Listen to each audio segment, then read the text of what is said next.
जो obituary references move किए गए हैं उनके हक में बोलने के लिए खड़ा हुआ हूं। जैसे आपने खुद कहा, लिस्ट बहुत लंबी है। इस लंबी लिस्ट से ही पता चल जाता है कि हमारे काम में कितना बड़ा लंबा एक गैप रहा। 2018 में जम्मू के बजट सेशन में हमने इस तरह के ओबिचुरी रेफरेंसेस पास किए और उसके बाद से लेके आज ये पहली मर्तबा हमें मौका मिला है उन लोगों को याद करने का जो आज हमारे दरमियान है नहीं। 57 ऐसे महान हैसियत जिनमें साबका इस मुल्क के सदर, वजीर आजम, स्पीकर और फिर जम्मू कश्मीर से जुड़े हुए हमारे साबका governor, member parliament, MLAs, MLCs. Jammu Kashmir का कोई ऐसा हिस्सा नहीं है जिसका कोई ना कोई बाशिंदा इस लिस्ट में ना हो। हर मजहब, हर तबके से, बल्कि शायद ये आखिरी बार ऐसा लिस्ट होगा, क्योंकि इसके बाद जम्मू कश्मीर का वो हिस्सा अब हमारे साथ रहा नहीं जिसके हवाले से यहाँ पे एक्स एमएलएज, एमएलसीज जो है गिने गए। लद्दाख और करगिल, उनके भी नुमाइंदे आज इस लिस्ट में हैं, लेकिन एक दिन ऐसा आएगा जब उनका जिक्र यहाँ शायद होगा नहीं, क्योंकि अब वो हमारे हिस्से में रहे नहीं। अब जब ये लिस्ट हमारे सामने आई, और आपने सही कहा, हर किसी के बारे में हम यहाँ पे जिक्र कर नहीं सकते। मैं फिर अपनी जगह सोचने लगा कि किसके बारे में बात करूं और किसके बारे में नहीं। तो सोचा चलिए मैं उनका जिक्र करूंगा जिनको मैं जानता था या जिनके साथ मैंने काम किया। फिर जब लिस्ट देखा, पढ़ना शुरू किया, तो कोई 45 ऐसे नाम सामने आए जिनको मैं जाती तौर या तो जानता था या जिनके साथ मैंने काम किया। तो फिर वो भी मुमकिन नहीं हुआ। तो आपकी तरह और लीडर ऑफ द ऑपोजिशन की तरह मैं 2-3 जो अहम शख्सियात हैं उनके बारे में जिक्र करके फिर बाकी जो है ओवरऑल जो ओबिचुरी रेफरेंसेस हैं उसके हवाले से कर लें। हमारे साबका वजीर, साबका सदर जनाब प्रणब मुखर्जी साहब, उनकी जिंदगी की तरफ हम देखें तो बहुत कुछ सीखने को मिलता है। शायद सबसे बड़ी सबक उनके इस बायोडेटा से अगर हम सीखें तो ये कि मेहनत करो, अपनी जिम्मेदारियों के साथ वफा करो, तरक्की करने से आपको कोई रोक नहीं सकता। आपको अपना हक जो है किसी ना किसी तरीके से मिल ही जाएगा। कोई पैराशूट के जरिए प्रणब मुखर्जी साहब सियासतदान नहीं बने, कोई गॉडफादर्स के इस्तेमाल नहीं हुए। मेहनत की, जो जो उनको जिम्मेदारियां सौंपी गई उनके साथ वफा किया और आगे बढ़ते गए। शुरुआत में डिप्टी मिनिस्टर थे, डिप्टी मिनिस्टर के बाद मिनिस्टर ऑफ स्टेट बने, मिनिस्टर ऑफ स्टेट के बाद मिनिस्टर ऑफ स्टेट में ही रह के इंडिपेंडेंट चार्ज मिला, फिर कैबिनेट के मिनिस्टर बने। फिर कैबिनेट के मिनिस्टरों में सबसे अहम जो मिनिस्ट्रियां मानी जाती हैं, डिफेंस, फाइनेंस, होम, उनमें तो 2 और फॉरेन अफेयर्स, इन 4 में से 3 पे उन्होंने काम किया। डिफेंस के मिनिस्टर रहे हैं, होम के मिनिस्टर रहे हैं और फाइनेंस के मिनिस्टर रहे। और उसके बाद इस मुल्क में सबसे बड़ा जो ओहदा है वो सदर का है, president of the Republic of India. उन्होंने अपना करियर वहां से खत्म किया और उसमें भी बार बार उन्होंने इस बात का सबूत दिया कि जिस ओहदे पे वो होंगे उस ओहदे के साथ वो वफा करेंगे।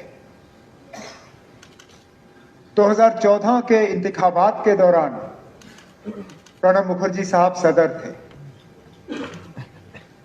यूपीए की हुकूमत में सदर बने। अपने सदारत के दौरान यूपीए की हुकूमत बीजेपी की हुकूमत में तब्दील हुई, लेकिन शायद ही कभी प्रणब मुखर्जी साहब ने राष्ट्रपति भवन को सियासत के लिए इस्तेमाल होने दिया। मुझे तो याद नहीं है कहीं भी बीजेपी की तरफ से या उस वक्त हुकूमत के तरफ से राष्ट्रपति भवन या प्रणब मुखर्जी साहब पे किसी ने उंगली उठा के ये कहा हो कि प्रणब मुखर्जी साहब क्योंकि कांग्रेस के बने हुए या यूपीए के बने हुए सदर हैं, उन्होंने वो सियासत राष्ट्रपति भवन में होने दी। उन्होंने प्रेसिडेंट ऑफ इंडिया के ओहदे को और राष्ट्रपति भवन को सियासत से पूरी तरह से अलग रखा, जो कि आज के दौर में हम बहुत कम लोगों के बारे में कह सकते हैं। उसके बाद जनाब अटल बिहारी वाजपेयी साहब, जिनको भारत रत्न से नवाजा गया, इस मुल्क के वजीर आजम रहे 2 बार।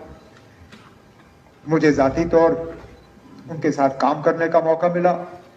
3 साल MOS के तौर पे मैं उनके साथ रहा।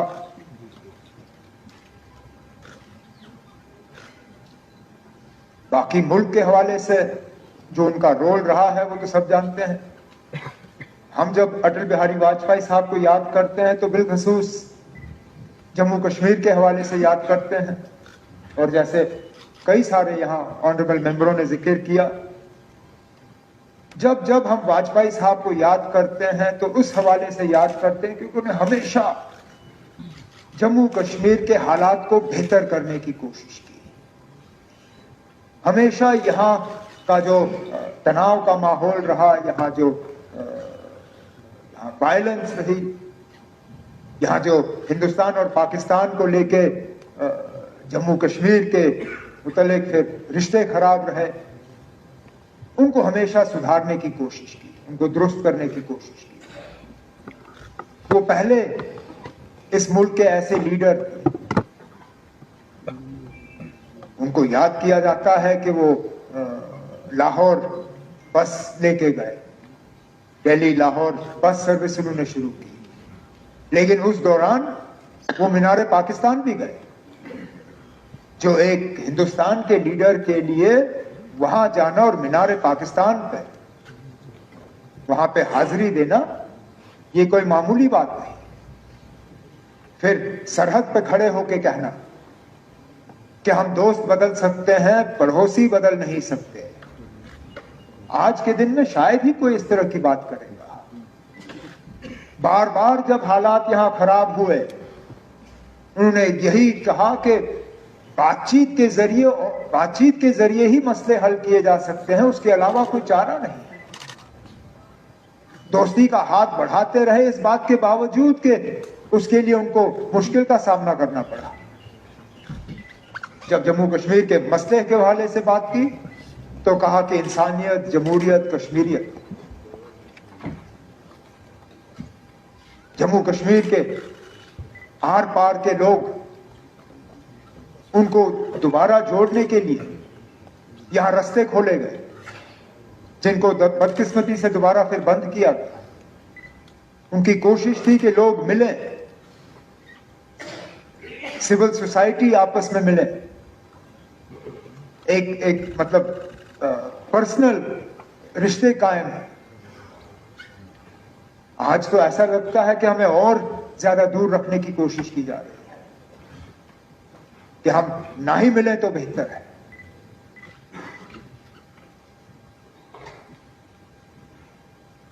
मैं तो मान के चलता हूं कि अगर वाजपेयी साहब के दिखाए हुए रास्ते पे हमने जम्मू कश्मीर के साथ सलूक किया होता तो आज हमारा वो हाल नहीं होता जो हाल है। लेकिन चलिए, वो नहीं रहे, उनका एक हमें छोड़ के दिया था, उस नक्शे को हमने छोड़ दिया, क्या करें।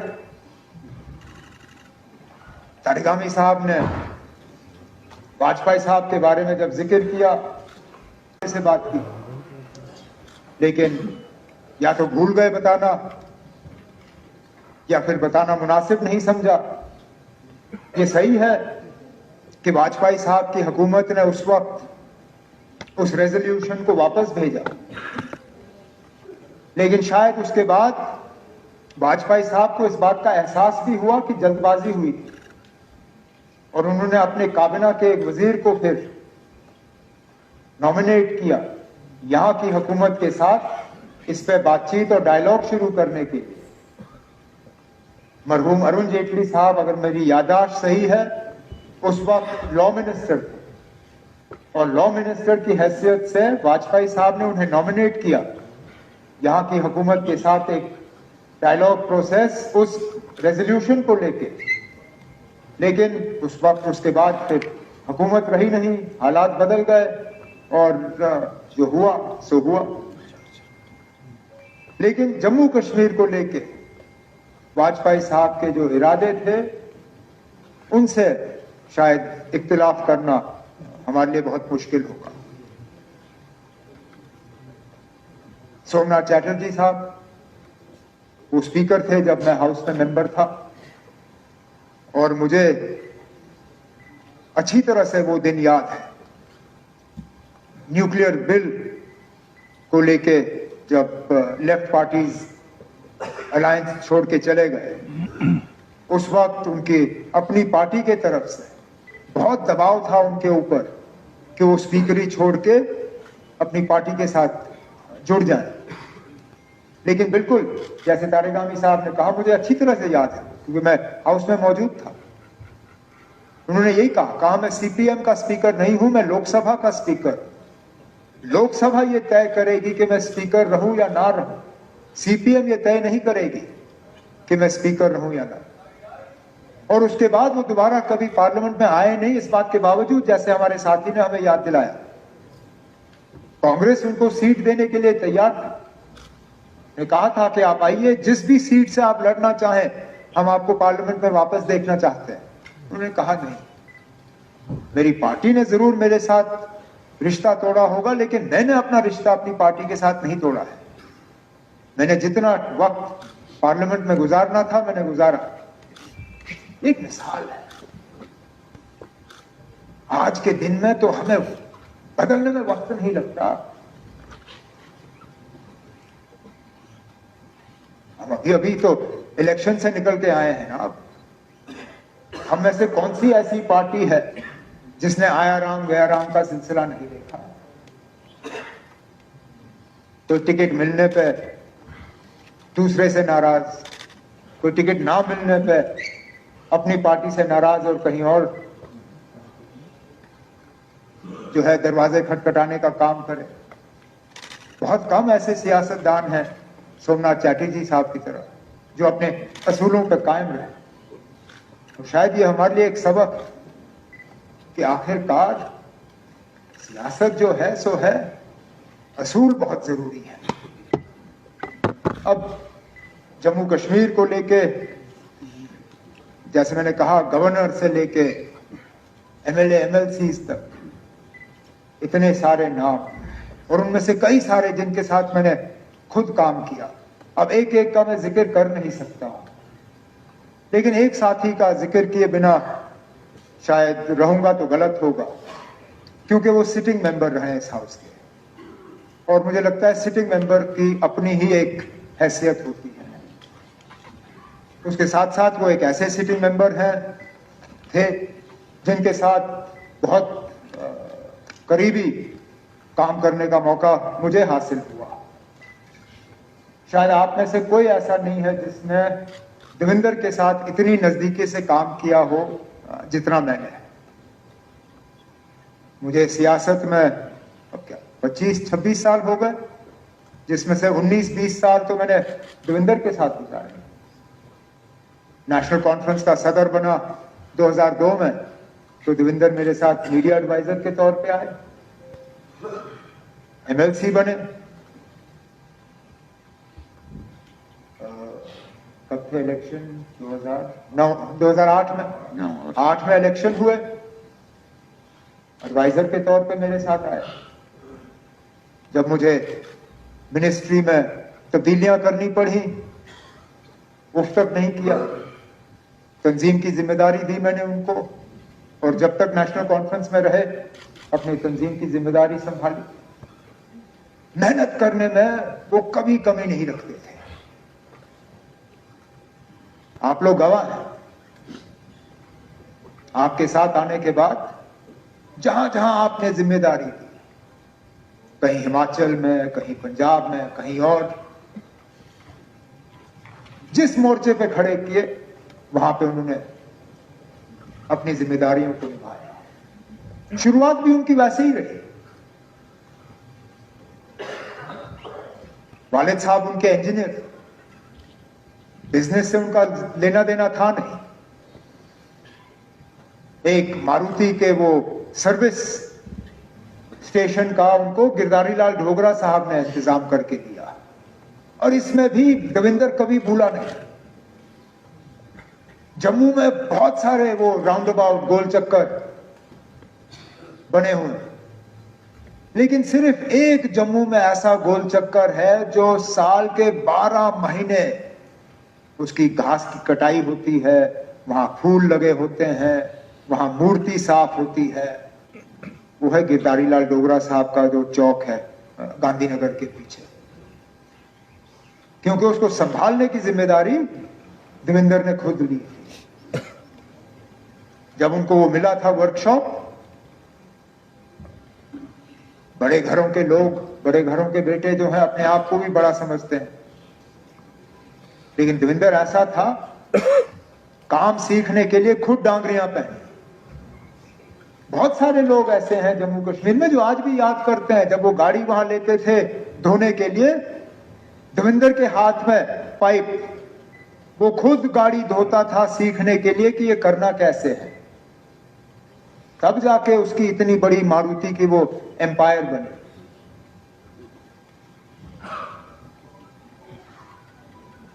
मैंने जैसे कहा 25-26 साल हो गए मुझे सियासत में। बहुत साथियों को मैंने आते जाते हुए देखा स्पीकर साहब, लेकिन अगर मुझे एक साथी के जाने का जाती तौर आज तक अफसोस रहा, वो देवेंद्र के जाने का रहा, आज भी। और मुझे अफसोस इस बात का है कि पता नहीं था कि वो इतने बीमार हैं। इलेक्शन में कुछ तलखी बातें, अगर मुझे पता होता कि वो इतने बीमार हैं, मैं शायद रिश्तों को सुधारने की थोड़ी सी कोशिश कर लेता, लेकिन ऊपर वाले ने वो मौका रखा नहीं। यही मौका रखा कि हम उनको श्रद्धांजलि पेश करें, उनकी आत्मा की शांति के लिए प्रार्थना करें। इसलिए मैंने बाकी तमाम जम्मू कश्मीर के जो सियासतदान और जो बाकी लीडर रहे हैं, उनको एक तरफ रख के सिर्फ और सिर्फ मैंने यहां देवेंद्र का जिक्र किया। एक, क्योंकि सिटिंग मेंबर रहे हैं, और दूसरा क्योंकि व्यक्तिगत जाति तौर पे मुझे कुछ चीजों का अफसोस है, जो अफसोस ही रहेगा। लेकिन इस लिस्ट में 57 जो हमारे सीनियर लीडर्स और ऑनरेबल मेंबर्स हैं, इनमें सब ऐसे लोग हैं जिन्होंने कहीं ना कहीं हमारे लिए मिसाल कायम की है। और मैं चाहूंगा कि हम इन बायोडेटास को पढ़ें, उन्हें याद करें, और कोशिश करें कि उन्होंने जिस तरह अपनी जिम्मेदारियों के साथ वफा किया, लोगों की खिदमत की, जम्मू कश्मीर की बेहतरी के लिए सोचा, हम भी कुछ सीखें, क्योंकि हम सब ने कभी ना कभी इस दुनिया को छोड़ के जाना है। आज हम इनके लिए ओबिचुअरी रेफरेंसेस करेंगे, किसको मालूम है कल यहां कौन बैठ के हमारे लिए ओबिचुअरी रेफरेंस जो है की तकरीर यहां कर रहा होगा। जब भी हम कुछ करें, हमें कहीं ना कहीं दिमाग में सिर्फ ये ख्याल रखना चाहिए कि कल को जब जम्मू कश्मीर के असेंबली में हमारे हवाले से हमारे लिए बात करेंगे, हमें कोई ना कोई ऐसा अच्छा काम करना चाहिए ताकि जब हमारा वहां पे जिक्र हो, जो हमारे हक में वहां बोलने के लिए खड़े हों, उनके पास कुछ बोलने के लिए रहे। अगर यही हम सोच के अपने काम को अंजाम दें, तो मुझे लगता है हम इस हाउस के साथ, अपने वोटरों के साथ, जम्मू कश्मीर के लोगों के साथ और बिलखसूस इन महान हस्तियों के जिनको आज खिराज अकीदत पेश करने के लिए हम खड़े हुए हैं, उनके साथ हम सही माने में वफा कर पाएंगे। तो इसलिए स्पीकर साहब, आपकी तरफ से जो ओबिचुअरी रेफरेंसेस मूव किए गए हैं, उनके हक में मैं आज आपकी आवाज के साथ अपनी आवाज जोड़ता हूं। मैं अल्लाह ताला से दुआ करता हूं कि इनको जन्नत में अला मुकाम हासिल हो, इनकी आत्माओं को शांति मिले और हमें इनकी जिंदगियों से कुछ सीखने का मौका मिले। बहुत बहुत शुक्रिया। आपने